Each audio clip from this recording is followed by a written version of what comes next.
Hello guys, how are you? I hope you all are well and fine and doing good. Once again I am here with the new part of the tense, that is future continuous tense. Before this we have done the future indefinite tense and today we are going to do future continuous tense. So first of all we will know the identification. How we will identify the future continuous tense, कैसे हम किसी sentence को पहचानेंगे कि future continuous tense है. Okay, let's C.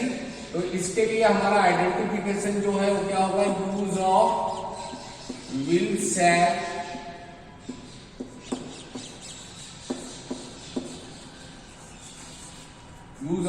Shell plus be plus B1 plus ING. क्या क्या चीजें यूज होनी चाहिए? अगर किसी सेंटेंस के अंदर विल शैल दोनों में से कोई एक, उसके साथ बी लगा हो और वर्ब की फर्स्ट फॉर्म और ING लगा हो, तो कौन सा टेंस होगा? फ्यूचर कंटिन्यूअस टेंस होगा. क्या होगा? विल शैल के साथ बी और वर्ब की फर्स्ट फॉर्म ING लगा हो तो फ्यूचर कंटिन्यूअस टेंस होगा. इसको हिंदी में कैसे पहचानेंगे? हिंदी में इसकी पहचान होगी जिन वाक्यों के अंत में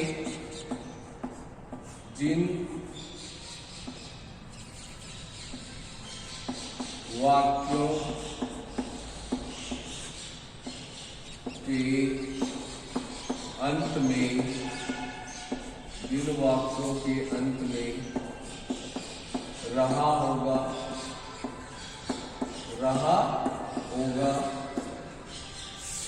रही होगी,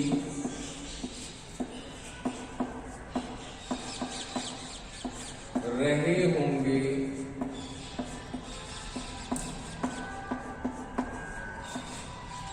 आदि आए तो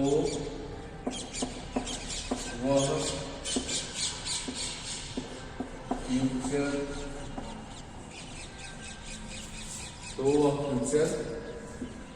कंटिन्यूअस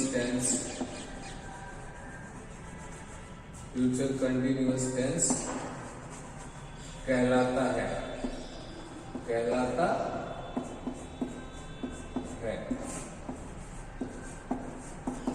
एग्जाम्पल लिखते हैं, जैसे she will be cooking food. She will be cooking food. अब इसको अगर हिंदी में लिखेंगे तो क्या होगा? वह खाना पका रही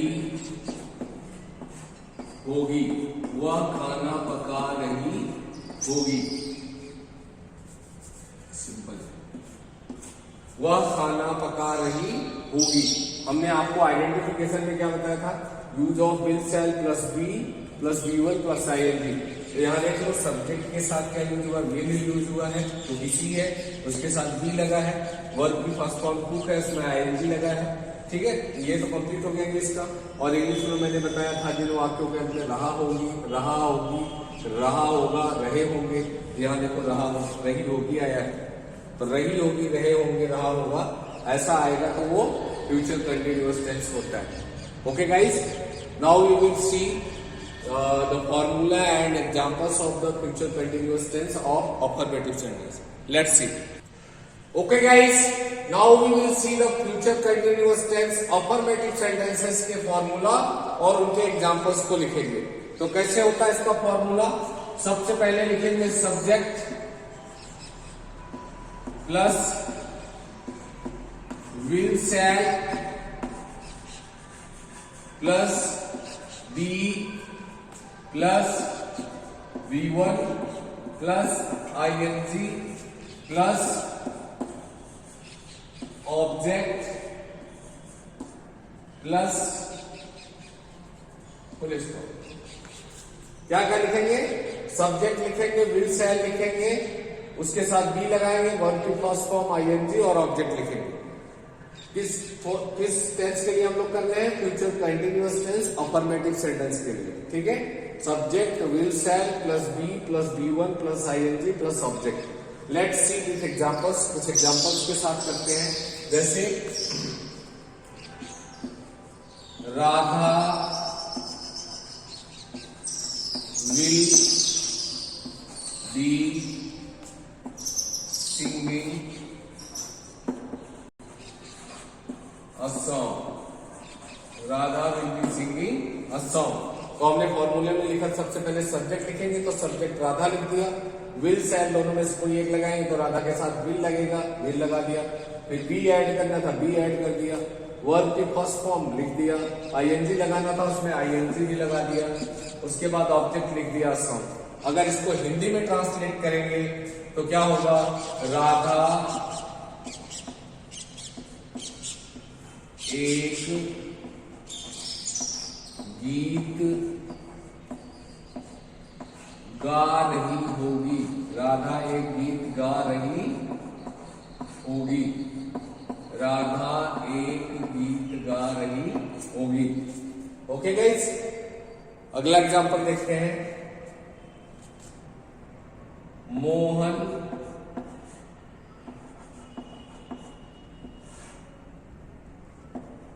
बंसी बजा रहा होगा। मोहन बंसी बजा रहा होगा। तो सबसे पहले सब्जेक्ट मोहन है, मोहन लिखेंगे, मोहन। उसके बाद इसके साथ विल लगेगा, हेल्पिंग वर्ब लगाएंगे, फिर बी लगेगा, बी लगा देंगे तो मोहन विल बी। और इसमें वर्ब क्या है? बजा रहा होगा, तो बजाना का होता प्ले, प्लेइंग फ्लूट। बंसी को इंग्लिश में कहते हैं flute. Mohan will be playing flute. Mohan बंसी बजा रहा होगा। एक और एग्जांपल करते हैं। मैं अपनी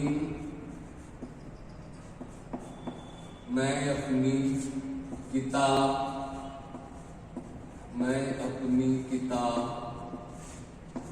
पढ़ रहा हूँगा।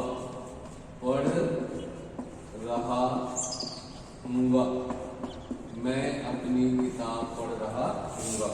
तो अब यहाँ सब्जेक्ट आई है, तो आई के साथ हम क्या यूज करते हैं? शैल। आई शैल। उसके बाद बी लिखेंगे, आई शैल बी। वर्ब क्या है? पढ़ना, तो क्या हो जाएगा? Reading. I shall be reading my book. I shall be reading my book. तो these are the 3 examples. Future continuous tense affirmative sentence का यह फॉर्मूला है।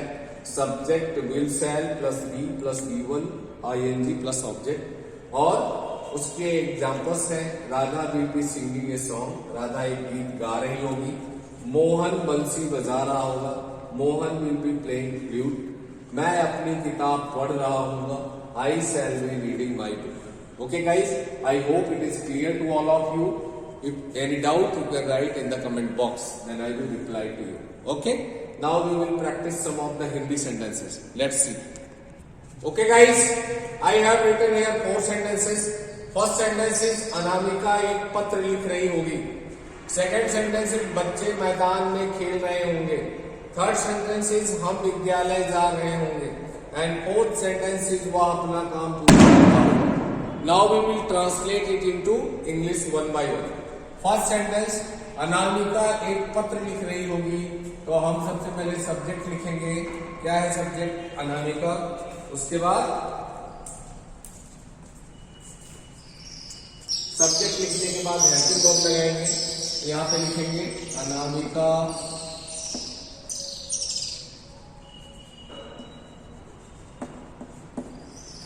फिर हेल्पिंग वर्ब लगेगा will. Anamika will be add करेंगे। उसके बाद इसमें वर्ब क्या लिखना, तो राइट में ING लगाएंगे तो writing. Anamika will be writing a letter. Anamika will be writing a letter. Anamika एक पत्र लिख रही होगी। फिर सेकंड सेंटेंस है बच्चे मैदान में खेल रहे होंगे। क्या है? बच्चे मैदान में खेल रहे होंगे। तो बच्चों को इंग्लिश में लिखते हैं children. Children will be playing in the ground. In the ground. Okay. फिर नेक्स्ट सेंटेंस है हम विद्यालय जा रहे होंगे। तो वी के साथ शैल, we shall be going to school. We shall be going to school. The next sentence है वह अपना काम पूरा कर रहा होगा।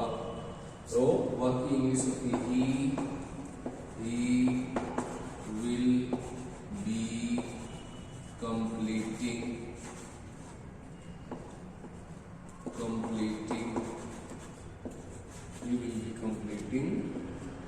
his work. Okay guys, so these are the 4 sentences from Hindi to English we have translated it. Anamika एक पत्र लिख रही होगी। Anamika will be writing a letter. बच्चे मैदान में खेल रहे होंगे। Children will be playing in the ground. हम विद्यालय जा रहे होंगे। तो we shall be going to school. वह अपना काम पूरा कर रहा होगा। He will be completing his work. I hope it is clear to all of you. Now we will practice negative sentence. Okay guys, now we will see future continuous tense negative sentence. So first of all we will see the formula, then example. Negative sentence के लिए बहुत ज्यादा change नहीं होता है। जैसे affirmative sentence होता है वैसे ही नेगेटिव सेंटेंस होता है। सबसे पहले लिखेंगे subject plus will shall plus not plus be plus B1 plus ING plus object. ये इसका फॉर्मूला होता है। क्या? Subject will shall plus not plus be plus B1 plus ING plus object full stop. Okay guys, now we will practise with some of the example. जैसे कि दे will not be playing football tomorrow.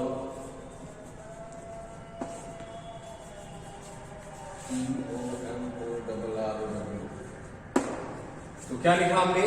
They will not be playing football tomorrow. फॉर्मूले से match कर लेते हैं। सबसे पहले subject था, दे सब्जेक्ट है। विल शैल दोनों में से एक करना था, विल लिख दिया। फिर नॉट लगाना था, नॉट लगा दिया। फिर बी ऐड करना था, बी ऐड कर दिया। उसके बाद वर्ब की फर्स्ट फॉर्म प्ले था, उसमें ING लगा दिया, प्लेइंग फुटबॉल टुमारो। ओके, अगर इसको हिंदी में ट्रांसलेट करेंगे तो क्या हो जाएगा? वे कल फुटबॉल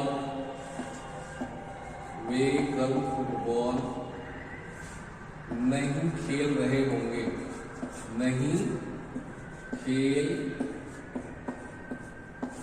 रहे होंगे। वे कल फुटबॉल नहीं खेल रहे होंगे। एक और एग्जांपल देखते हैं। I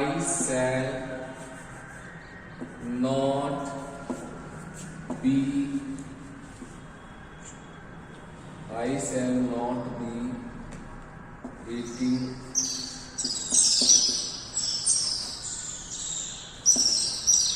lunch today. तो इसका क्या हो जाएगा? I shall not be eating lunch today. तो मैं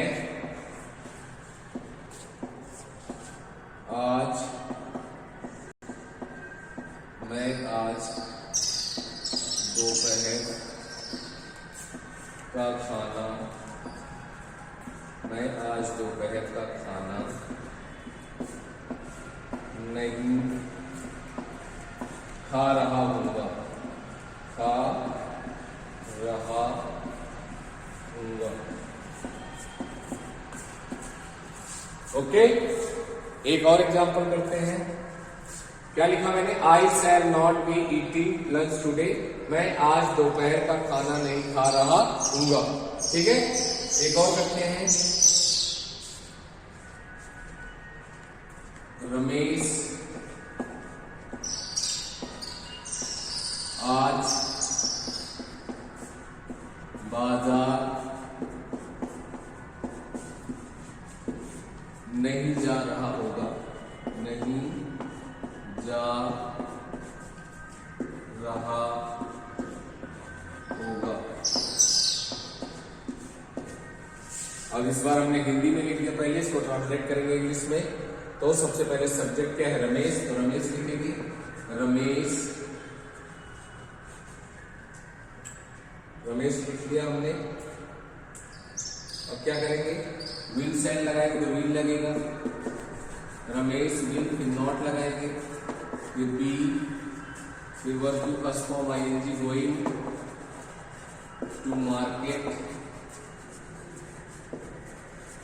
today.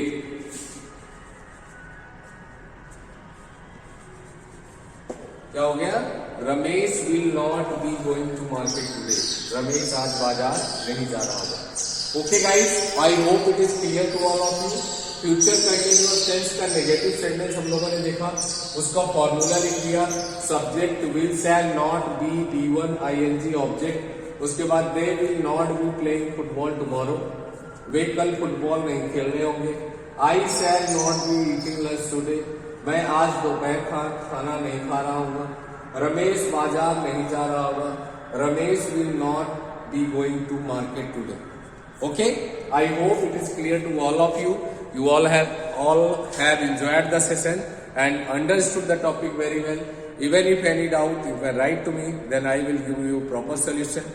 Thank you very much. Like and subscribe my videos so that you can get it on time. Thank you.